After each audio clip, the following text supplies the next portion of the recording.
నమస్తే, welcome to reflection news. నకిలీ ఉద్యోగ ఆఫర్లతో సైబర్ నేరగాళ్ల ముఠావలలో చిక్కుకున్న వేలాది మంది భారతీయుల్లో 540 మంది భారతీయులను మయన్మార్ సైన్యం రక్షించింది. 283 మందిని సోమవారం నాడు భారత వైమానిక దళం విమానంలో స్వదేశానికి తీసుకొచ్చారు. వీరిలో చాలా మంది తెలుగు రాష్ట్రాలకు చెందిన యువకులు ఉన్నారని కేంద్ర హోంశాఖ సహాయ మంత్రి బండి సంజయ్ వెల్లడించారు.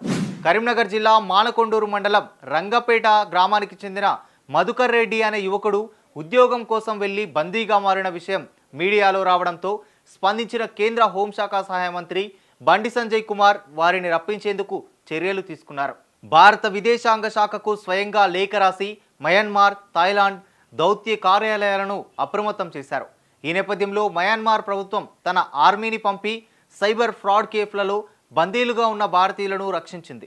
నకిలీ ఉద్యోగ ఆఫర్లతో మోసపూరితంగా బాధితులను ఆకర్షించి థాయిలాండ్, కంబోడియా, లావోస్, మయన్మార్లలో సైబర్ మోసానికి పాల్పడుతున్న నకిలీ కాల్ సెంటర్లకు ఉద్యోగులను విక్రయించారు.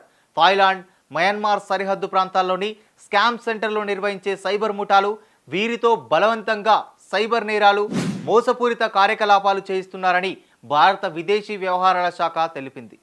విదేశాల్లో ఉద్యోగాలు చేసేందుకు వెళ్లి అక్కడ సైబర్ నేరగాళ్ల వలలో చిక్కుకున్నారు.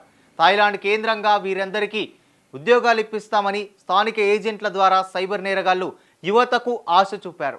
వారికి ఉద్యోగాలు ఖరారయ్యాయని నమ్మబలికిన ఏజెంట్లు థాయిలాండ్తో పాటు పొరుగున కంబోడియా, లావోస్, మయన్మార్లలో పలు సైబర్ ఫ్రాడ్ కేఫ్లో వీరిని విక్రయించారు.